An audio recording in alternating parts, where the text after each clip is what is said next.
Now, I've got one of these and I've never updated it. So, hey guys, it's Dan from Tool Talk, and today we're going to unbox the Makita jobsite site radio. Just remember, you have the opportunity to win one of these by signing up to the Tool Talk giveaway. If you're not a member, sign up, it's free. Why wouldn't you? All you got to do is leave a review on Tools, ask questions, or answer somebody else's questions, and you could win this. Now, let's move on to the unboxing.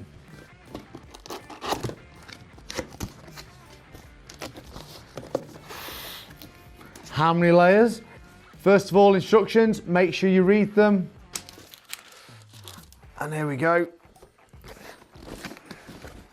Right, first of all, not too big, not too bulky, looks sturdy, and I'll be honest with you, I have got a model of the Makita radio. I am a bit biased. I think these radios are brilliant. Now, you've got the support and carry handle. It has got a harder grip, but it is sturdy, isn't going to fall off. It's got Allen key fittings in there. They are fitted in quite well. You've got the protective frame on the front, so if you do drop your radio, all the controls are protected as best they can. The button even for the tuning, the volume does actually sit back. You might be able to see that if I run that across there, look. It sits back away from the rail, but obviously if you're on uneven ground or it lands on something that goes between them, hard luck. So this is the DAB radio.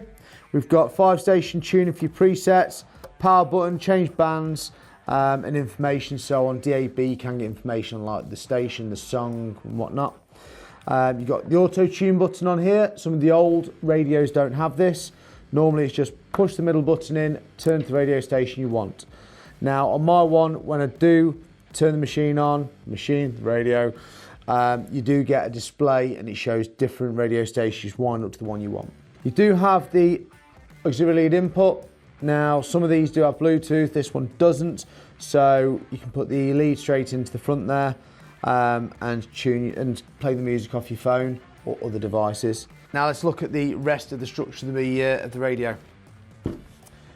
We've got our 12-volt power lead input in the side there. That's where we'll put our power lead in. Obviously got the rubber seal over it to make sure that it is protected when not in use, because of course you can use batteries in it.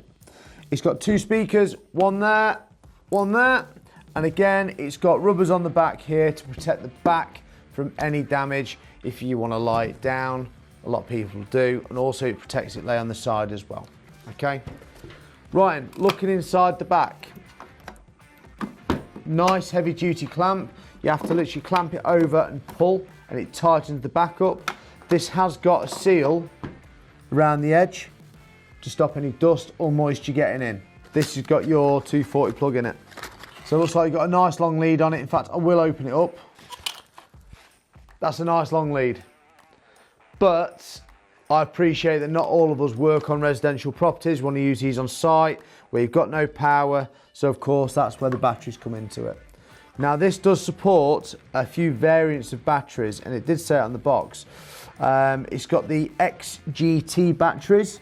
So you've got your 40 volts, you've got your standard 18 volts, your 14s and your 12s. So you've got all the different variations of battery you can use in here, and then you've got the the micro USB port there, which I've just learnt, because I've never done it, is for software updates. Now, I've got one of these and I've never updated it. So it never goes back in the way it went, does it? Oh, hang on. Smile when you win it. Getting back to the radio itself, I am a bit biased. I do think these radios are brilliant. I've used mine for years. I've had 3 different models over the last 15 years, and they don't let you down. I could go back to my first model and it still works, just older batteries. It's the batteries that have died a little bit.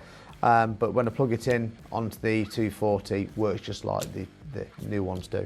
You see these on sites, they are very popular. I have thought about trying a different brand and see what they're like compared, but I just go with what I know. You see a lot of these, and that's for a reason. So that is my unboxing of the Makita DAB radio. Don't forget, you can get your hands on this very radio by entering into our Tool Talk giveaways. The link will be in the description below. Thanks for watching, and I'll see you in the next one.